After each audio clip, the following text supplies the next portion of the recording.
Take your clothes off right now and step outside into freezing weather. You have about 2 hours before hypothermia starts shutting your organs down. 2 hours. That's the honest, brutal math of a naked human in the cold. And yet for over 2 million years, that was simply Tuesday for our ancestors. No jacket, no blanket, no walls, just skin against a planet that has tried to kill every soft, hairless thing that ever lived on it. Here's the part that makes this genuinely strange. Every other mammal that survives cold climates came pre-equipped. Polar bears have a double layer of fur over a thick pad of blubber. Arctic foxes grow a winter coat so dense it traps their entire body heat inside a few centimeters of air. Even woolly mammoths, built for the exact same ice age our ancestors were walking through, had 2 layers of fur and a hump of fat on their shoulders just for insurance. Humans had none of that. We showed up to the coldest chapters in Earth's history dressed for the African savanna we evolved on, and somehow we didn't just survive. We ended up on every continent except Antarctica. So what actually happened between hairless primate freezing to death and species that colonized the Arctic Circle? The real answer starts almost 2 million years before anyone figured out how to sew. Let's start with something that sounds backwards. Before humans could survive the cold, they first had to survive being naked in the heat. Around 2 million years ago, our ancestors on the African savanna lost most of their body hair, and for a long time, scientists weren't totally sure why. The leading explanation now is thermoregulation.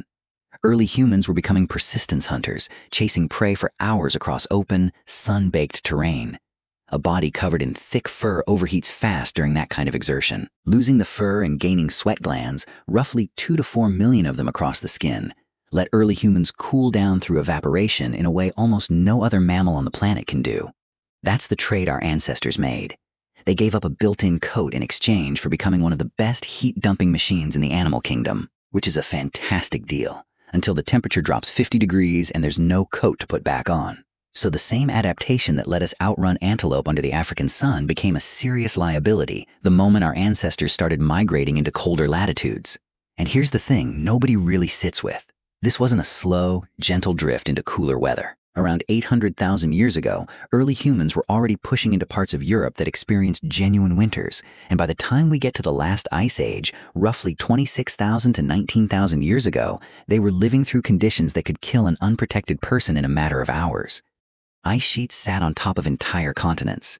The wind had nothing to break it, and the humans living through it were the same soft-skinned, sweat-cooled animal that evolved to run down gazelles in the heat.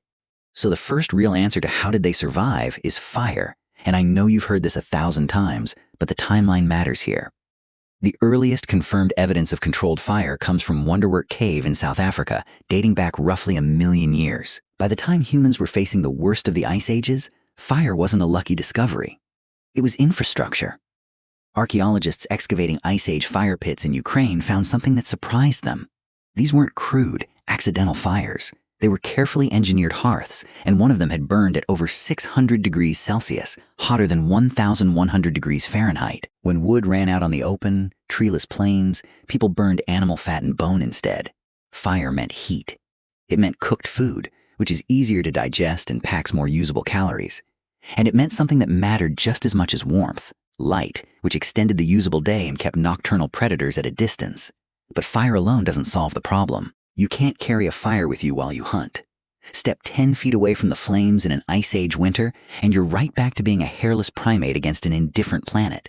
So the second answer is skin, quite literally, other animals' skin. Long before anyone was sewing fitted garments, early humans were draping animal hides over their shoulders. And here's a detail that's easy to miss. This started far earlier than most people assume. Researchers have found cut marks on ancient bear paw bones in northern Europe, dated to at least 300,000 years ago, positioned exactly where you'd cut to pull a hide off cleanly. That's not incidental butchery. That's someone deliberately harvesting a pelt. These early hides functioned as basic wind and waterproof cloaks, and for a while, that was enough. A loose skin thrown over the body cuts wind chill dramatically and traps a layer of warm air against the skin. It's crude. It leaks heat through every gap and seam. But crude was still infinitely better than nothing, and for hundreds of thousands of years, crude was the plan. Here's where the story takes its first real turn, though, because a draped hide has a hard ceiling on how much protection it can offer. And around 30,000 years ago, our ancestors crossed that ceiling with an invention so small it barely sounds like an invention at all: the sewing needle.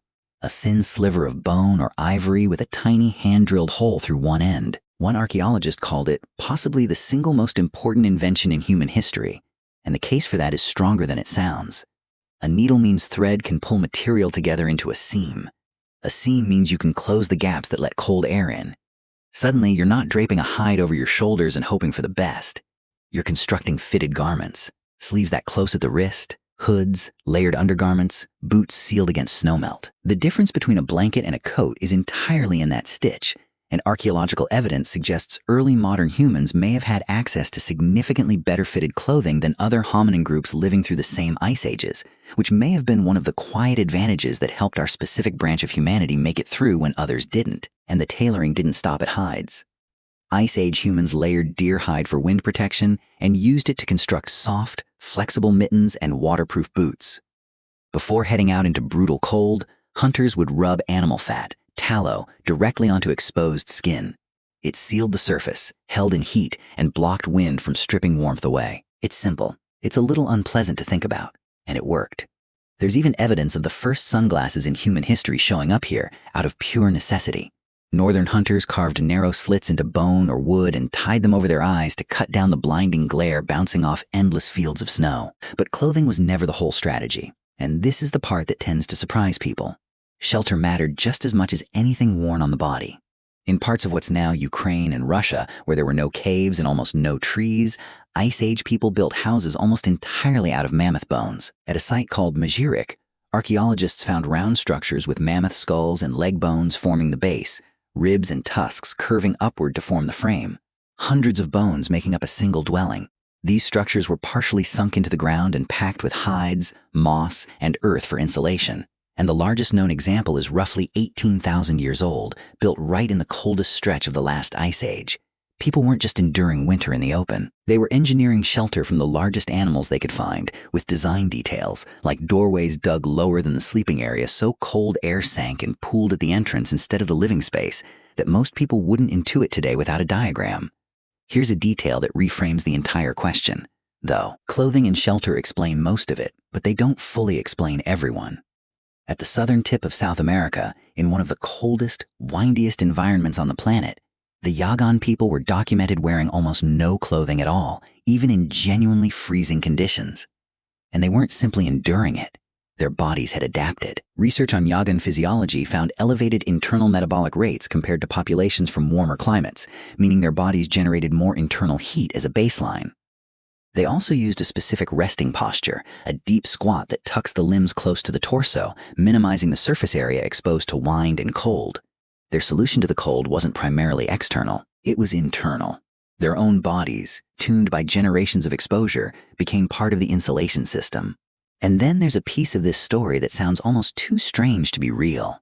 At a Spanish site called the Pit of Bones, researchers studying early human ancestors from around 430,000 years ago found something unusual in the bones themselves: cyclical damage, growth patterns that stopped and started in a rhythm consistent with seasonal stress, evidence of insufficient sunlight, disrupted development in what appear to be adolescent remains. Some researchers have proposed, cautiously, that these populations may have slowed their bodies down during the worst stretches of winter, entering something resembling a state of metabolic hibernation to survive periods when there simply wasn't enough food to sustain normal activity.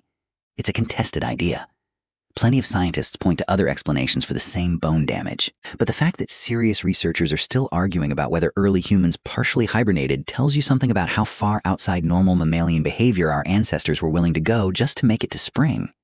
None of these solutions worked in isolation, and that's really the core of the answer. It wasn't fire, or hides, or shelter, or physiology, or group survival on their own. It was all of it, stacked together, compounding generation after generation. Losing body hair gave humans an extraordinary cooling advantage in the heat that later became a liability in the cold. Fire solved the liability at a fixed location. Hides extended that protection to a mobile body. The needle turned loose hides into sealed, fitted protection. Shelter extended protection through the night. And in extreme environments, the body itself adapted, sometimes physiologically, possibly even in ways we still don't fully understand. Every one of these innovations required something no other cold-adapted animal needed: a brain capable of noticing a problem, imagining a solution that didn't yet exist, and transmitting that solution to other people who could improve on it. A polar bear's fur is fixed at birth. A human solution to the cold gets passed down, tested, and refined every single generation, which means, unlike every fur-bearing animal on the Ice Age landscape, humans never stopped upgrading. So take your clothes off right now and step outside into freezing weather again, at least in your imagination this time. You have about 2 hours before your body starts failing. Your ancestors had that same 2-hour clock every single winter for hundreds of thousands of years, and they didn't beat it through better biology. They beat it by building the biology they needed out of dead animals: drilled bone, packed earth, and a fire that somebody had to keep alive every single night without exception. The needle in your grandmother's sewing kit and the coat hanging by your front door are the direct descendants of a technology your ancestors invented specifically to keep from dying of cold, refined for over 30,000 years, one stitch at a time. You've never had to solve that problem yourself. You've just never had to.